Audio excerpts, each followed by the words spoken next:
আসসালামু আলাইকুম। ভারত তার উত্তর পূর্বাঞ্চলীয় যে বিশেষ স্পর্শকাতর এলাকা শিলিগুড়ি করিডোর বা চিকেন নেক্স এলাকা, সেটাকে সুরক্ষার জন্য একই সাথে বাংলাদেশ থেকে কোনো ধরনের আক্রমণের কোনো সম্ভাবনা দেখা দিলে তা প্রতিরোধের জন্য সব ধরনের প্রস্তুতি ভারত শুধু নিয়েই রাখেনি, বরং একটা যুদ্ধ একটা প্রস্তুতি তারা এরই মধ্যে সম্পন্ন করেছে। আমি বহু আগে থেকেই বলে আসছি, ভারত বিভিন্ন দিক থেকে বাংলাদেশকে ঘিরে ধরবে।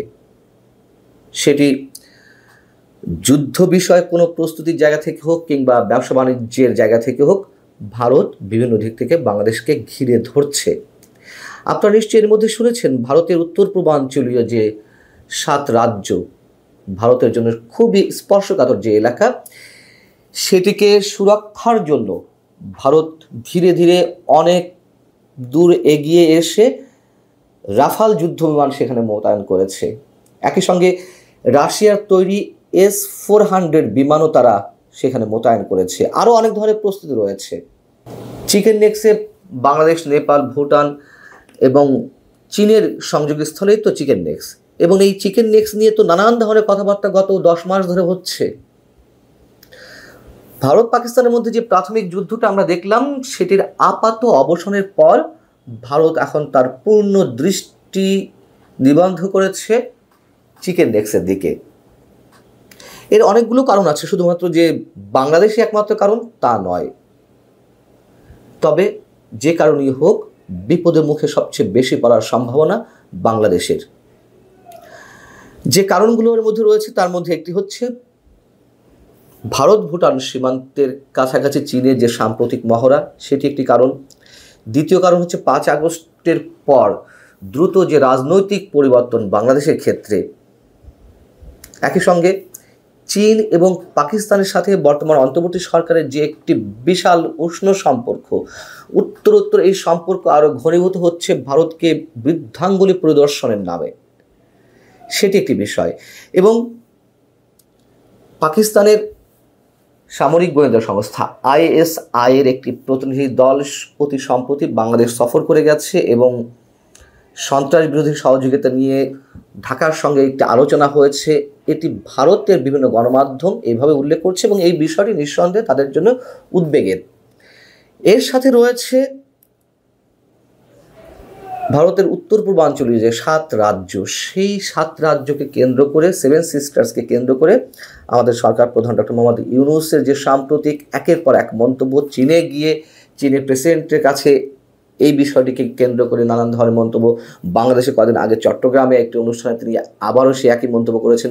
এর বাইরে তার উপদেষ্টা পরিষদের বিভিন্ন সদস্য এবং জাতীয় নাগরিক কমিটি সহ জামায়াতের কোনো নেতা বা কথিত ইসলামী জঙ্গি গোষ্ঠী, আমরা না বললেও মৌলবাদী গোষ্ঠীর যে শীর্ষ নেতারা একের পর এক মন্তব্য করছেন, সেটাকে কেন্দ্র করে নিশ্চয়ই ভারত চুপচাপ বসে থাকতে চায় না। তারা তাদের প্রস্তুতি ঠিকই নিয়ে রেখেছে। এর মধ্যে আরও একটি বিষয় হচ্ছে যে 3 দশক ধরে পরিত্যক্ত অবস্থা রয়েছে ত্রিপুরার কৈলাস শহরের বিমানবন্দর, এবং এটি ফের চালু করার উদ্যোগ নিয়েছে। কারণ লালমনিরহাটে আমাদের যে পুরাতন বিমানবন্দর, সেটি চালু করার উদ্যোগ নেওয়া হয়েছে। এরকম গুঞ্জন রয়েছে যে সেটির সব ধরনের আধুনিকায়ন বা সচল করতে চীনের সহযোগিতা নেওয়া হবে। এই যে চীনের সহযোগিতা নেওয়া হবে, তার কারণ এটি চালু হলে ভারত সীমান্তের মাত্র 15 কিলোমিটার দূরে চীন এবং পাকিস্তানের নজরদারি অতিমাত্রায় বাড়বে। সে কারণে ত্রিপুরার কৈলা বিমানবন্দর বা কৈলা শহরের যে বিমানবন্দর, সেটি চালু করার উদ্যোগ নেওয়া হয়েছে এবং এরই মধ্যে ভারতের এক্সপার্টরা সেই বিমানবন্দর এলাকা পরিদর্শন করেছেন। এই যে নানান ধরনের যে উদ্যোগগুলো আমরা দেখছি, সেটি দিয়ে ভারত বোঝাতে চাইছে যে এটি শুধুমাত্র তাদের সতর্ক অবস্থা নয়, বরং যে কোনো দুঃসাহসিক কাজ, সেটি চীনের পক্ষ থেকে হোক, বাংলাদেশের ভূখণ্ড ব্যবহার করে বা বাংলাদেশের পক্ষ থেকে হোক, সেইগুলো শুধু মোকাবেলা করা হবে তাই নয়। প্রক্সি জোট, গ্রে জোন যুদ্ধ এবং প্রযুক্তি চালিত সংঘাতের এই তুমুল উত্তেজনাময় সময়টিতে ভারত একটি স্পষ্ট বার্তা পাঠাতে চাইছে যে করিডোর চিকেন নেক করিডোর কেবল তাদের একটি পথ নয়, এটি একটি লাল রেখা, অর্থাৎ সেটিকে কেন্দ্র করে কিছু করা যাবে না।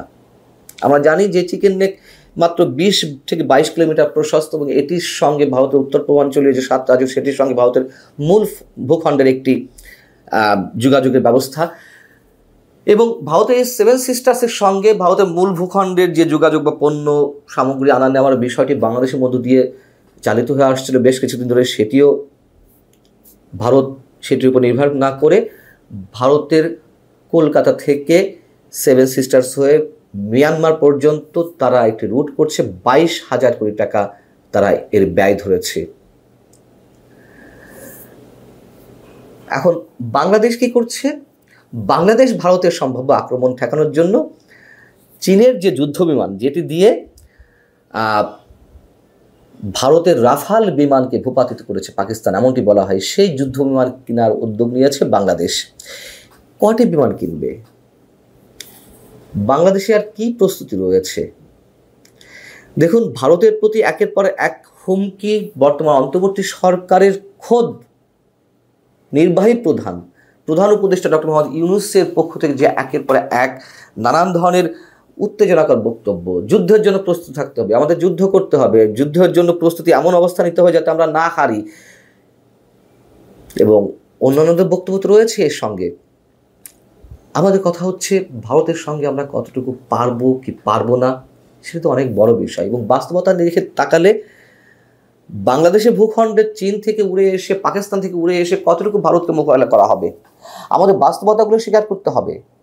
আমি বলছি না ভারত এখনই আক্রমণ করছে বা বাংলাদেশকে আক্রমণ করতে হবে, কিন্তু কেন আমরা এই ধরনের উত্তেজনাকর বক্তব্য ছড়িয়ে আমরা নিজেদের বিপদ নিজেরা রেখে নিয়ে আসবো? এখানে মানে বলতে সমস্যা নেই, নাক টিপলে দুধ বেরোয়, এমন কোনো নতুন উদীয়মান নেতারা তারা নরেন্দ্র মোদীকে টেনে হিঁচড়ে নামাতে চায়।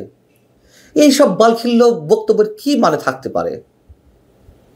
এবং কোনো সাবেক জেনারেল তিনি তো হুমকি দিয়ে দিচ্ছেনই, আমরা 7 সিস্টার্স দখলে এখনই আমাদের সময়। এগুলো শুধু হঠকারী নয়, হাস্যকর। কিন্তু এই হাস্যকর বক্তব্যগুলোই মানুষ মানে বাংলাদেশের জন্য এখন ঘোরতর বিপদ ডেকে নিয়ে আসছে। আমরা কতটুকু পারবো না পারবো নিশ্চয়ই তার বাস্তবতার জায়গা থেকে আমাদেরকে বিশ্লেষণ করতে হবে। সবকিছুর বাইরে মূল কথা হচ্ছে যুদ্ধ বিলাসিতা আমাদের জন্য নয়। ভারত বর্তমান অন্তর্বর্তী সরকারকে কোনোভাবেই সমর্থন দিবে না, কোনোভাবেই কোনো ধরনের সমঝোতা পৌঁছাবে না, এরকম নানান ধরনের ইঙ্গিত তারা এর মধ্যে দিয়ে রেখেছে। যদি বলি ভারত উস্কানি ছড়াচ্ছে, ভারত নানান ধরনের আক্রমণাত্মক বক্তব্য এর আগে থেকে দিয়ে আসছে, হ্যাঁ দিয়ে আসছে। রাজনাথ সিং আরও 6-7 মাস আগে বলেছেন যে আমাদেরকে ইউক্রেনের মতন বা অন্যান্য অঞ্চলের মতো যুদ্ধের প্রস্তুতি রাখতে হবে, বাংলাদেশকে ইঙ্গিত করে বলেছেন, তার প্রতিবাদ আমরা করেছি। কিন্তু তার মানে এই না যে আমরা ঠিক সেই আক্রমণাত্মক বক্তব্যের 10 গুণ পাল্টা জবাব দেব। এইসব কথাযুদ্ধ বাকযুদ্ধ করে কোনো লাভ নেই, বরং উত্তেজনার মাত্রা বৃদ্ধি করা হয়েছে অনেক বেশি। অপ্রিয় সত্য কথা উচ্চারণ করতে চাই না, আমাদেরকে বাস্তবতার নিরিখে বিবেচনা করা উচিত। আমাদের প্রস্তুতি কতখানি, আমরা কতটুকু পারবো এবং কতটুকু পারি তা দেখানো হয়ে গেছে, প্রমাণ মিলেছে। এত ভারতের পণ্য বয়কট করতে চাই, ভারতকে ঘৃণা করি, করি, আমরাও কথার খাতিরে এইগুলো উচ্চারণ করেছি। কিন্তু ভারতের পণ্য কি বয়কট করা গেছে? ভারতের পণ্য এই 10 মাসে আমদানির পরিমাণ আরও বেশি হয়েছে। আমরা সামান্য এটুকু বিকল্প পথ খুঁজে নিতে পারবো না যে ভারতের পণ্যের বিকল্প আমরা কোত্থেকে আমদানি নিয়ে আসতে পারি পণ্যগুলো, সেটুকু আমরা সক্ষমতা পরিচয় দিতে পারি না। আর আমরা যুদ্ধ করে জিততে চাই। আবারও বলি, জিততে পারি কিংবা না পারি, এই যুদ্ধ বিলাসিতা আমাদের জন্য নয়। আল্লাহ হাফিজ, ভালো থাকুন সবাই।